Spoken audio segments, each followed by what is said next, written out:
Welcome. So last week we went through the substitution rule for indefinite integrals.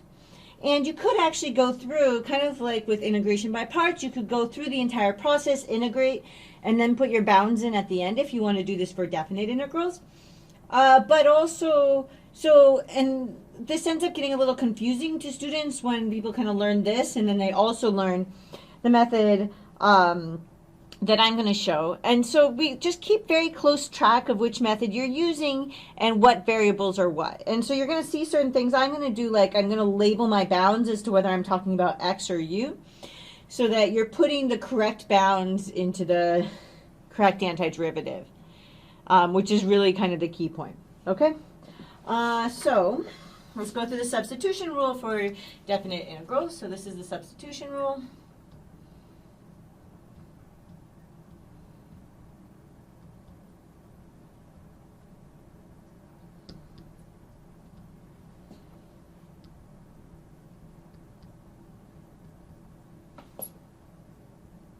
For definite integrals.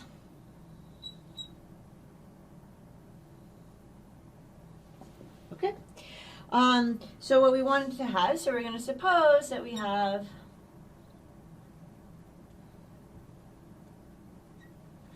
so we're going to have g prime is going to be continuous on this interval, on the particular interval. So g prime is continuous on this interval AB.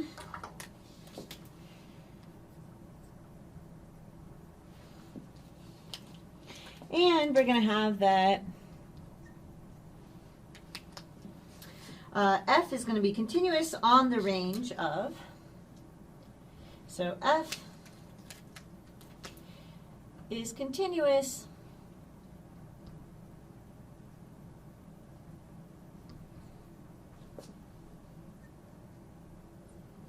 on the range of, I know that has a g prime, but all g things I'm going to be red, so this is going to be on u equal g of x, so there's not a prime here.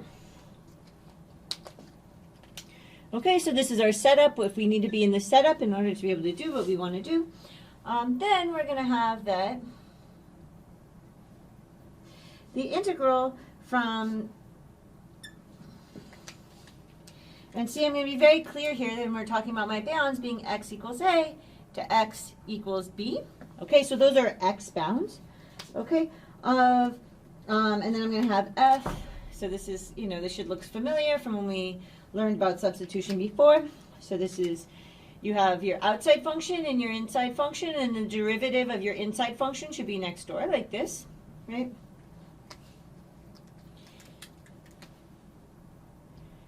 Okay, so this is going to equal the integral, and now we're actually changing our bounds. Okay, so our bounds are u bounds. Now, how do you get u bounds?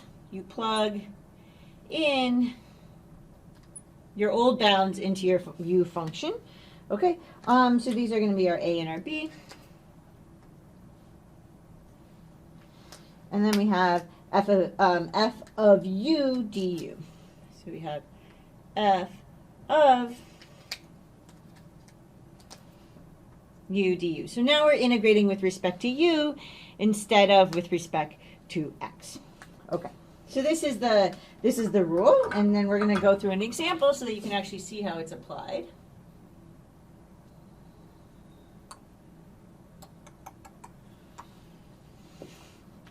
Great. So here's our example. We're going to want to integrate, so we want to integrate e to the fourth of dx over, and then I have x times the square root, times the square root of ln of x. And the first thing I want to do is to write this in a format where it's going to be easier to work with. So I'm going to say that this is the integral. I'm going to note that these are my x bounds, so I'm going to kind of keep track of that for myself. I recommend keeping track of it by writing x equals this, x equals this. These are x bounds. I'm only going to use them if everything's in terms of x. And then I have So how could this is on the bottom, so I can write as a square root, so that I can write it as a half power. It's on the bottom, so that makes it a minus half power. So I get ln of x to the minus 1/2, and then I want to multiply that by 1 over x, right? That's coming from there, and I'm just going to pull my dx to the side. This makes it much easier to see what I'm going to do. Okay, so let's just start going through the steps. So the first step is that I want to identify my f of u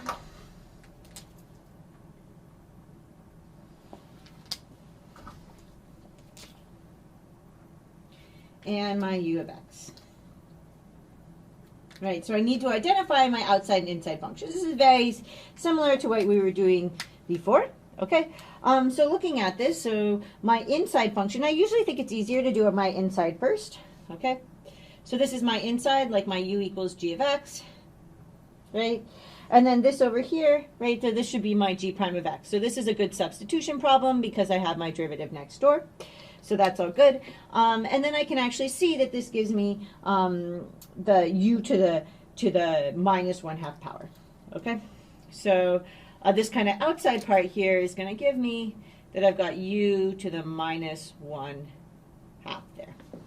Okay, so having done all that, so my outside function, so I have my f of u is going to equal, so I'm taking this to the minus 1/2, just right, because this is the minus 1/2 of my inside, and my inside there. So this is going to be my u. And then I have, right, because my inside function is actually going to be, that's this function here. Okay, so my u of x is the natural log of x. Great. Now what I want to do, like before, is I want to find my, right, because I need my du here, so I have to figure out what my du is. Okay, so I need to find step 2.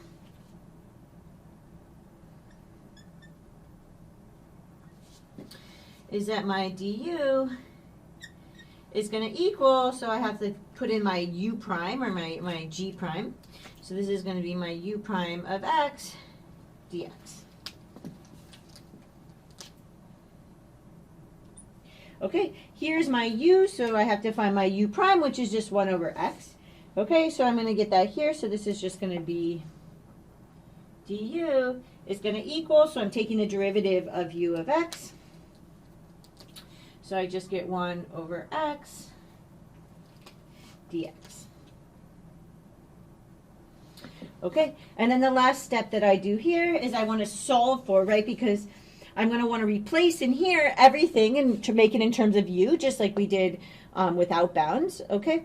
So in order to do that, I'm going to need to get rid of the dx, and so I'm going to want to solve for dx, okay? So step 3 is solve for dx.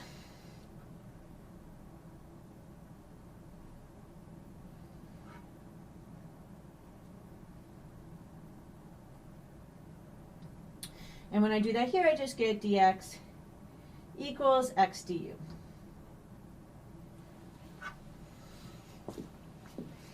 Okay, great. Now I can start substituting everything in. So I'm going to go ahead and do that. So I want to substitute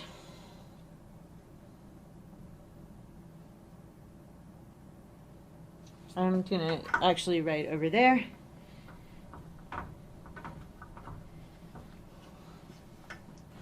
I think I'm going to want more vertical room. So so now I'm in step 4. So I'm going to want to substitute in, right? So I have 2 things to substitute in. The first one is my u of x, right, which is equal to the natural log of x, right? And I also have that my dx equals x du.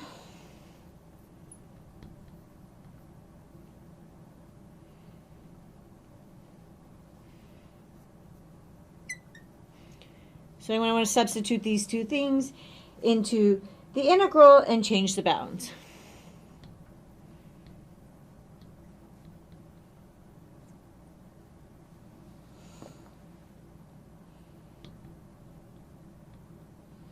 Okay, so I'm going to do two things in here so that everything becomes in terms of u. Okay, so we need, so here we go. So I'm going to get the integral of, and now I want to take, right, I want to take u of my bounds. So I want to take u of each of my bounds. So my bounds here were e and e to the fourth. So I want to plug those into u. Okay, so I've got e and e to the fourth of, and I have, right, so I have u to the minus 1/2.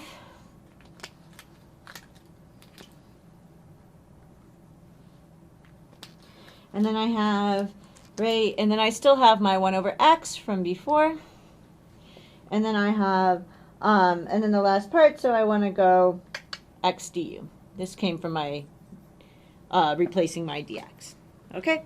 And then, lucky for us, these are going to cancel. So I'm going to get, so this is going to, but I don't want to cancel it yet. But I want to point out, so what are these here? So this is going to equal, so we're going to have taken the natural log. So this is the natural log of e to the fourth, which is going to be 4. And this is the natural log of e, which is just going to equal 1. Okay? So those are my new bounds.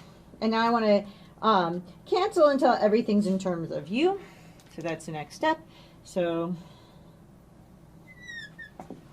step 5.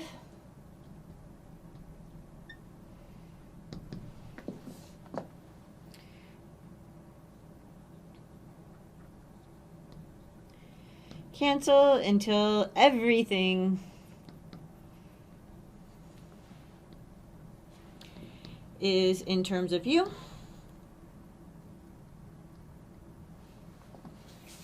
Okay, so I'm going to get the integral, and so I can just kind of write these in now. So these are, but it helps me to write u equals 1 and u equals 4 so that I don't forget that I'm in a u world now.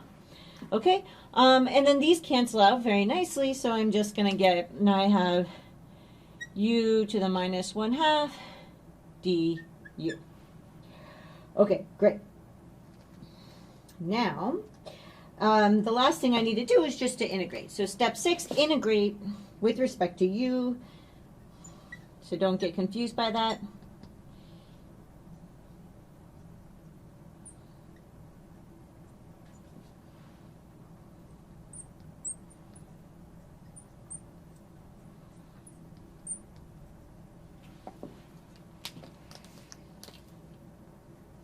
In fact, let's kind of make this clear that this is a u here. We're integrating with respect to u. Okay, so all this stuff is u. Okay, so I have the integral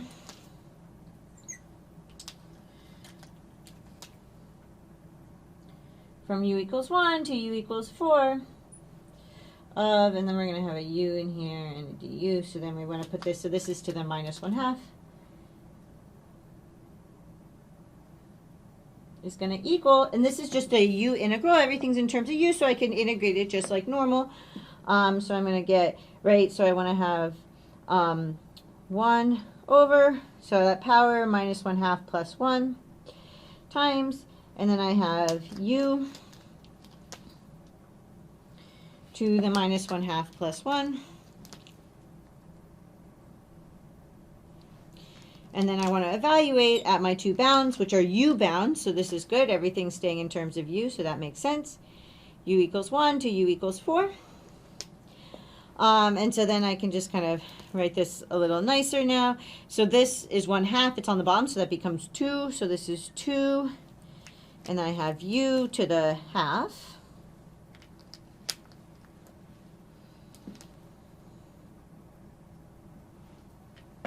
And I'm going to go from u equals 1 to 4. Right? And then we know how to do this super duper carefully. Oops, that's a u equals 4. Right, where I just first replace. So I've got this is going to equal. So I do my something minus my something ever so carefully. I'm being so careful.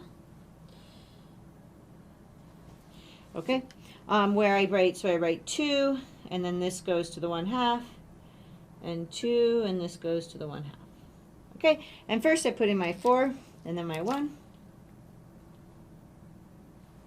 Right, so this ends up square rooted, so it becomes 2, so that becomes 4. Right, so this is a 4, and then I'm going to just minus a 2, and so I should get 2.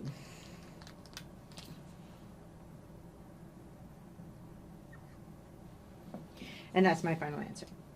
Okay, so what happened here? And one thing I'm going to say before anything else is a very important thing here, which is that X never returns. And so maybe we can even emphasize that here. This is the last time we ever see X. We don't substitute back in for X later.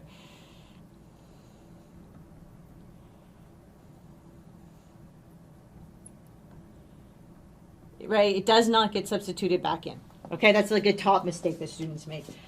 Because you do it when you do for an indefinite integral, you do substitute it back in for u. Okay, so this is just kind of like normal substitution in the beginning, where I need to find my outside function, my inside function. The derivative of my inside function should be next to it. And at the start, my bounds are in terms of x. It can really help to write that with an x there so that you keep that straight. But then we want to try to transform everything to be in terms of u, with the key point being here.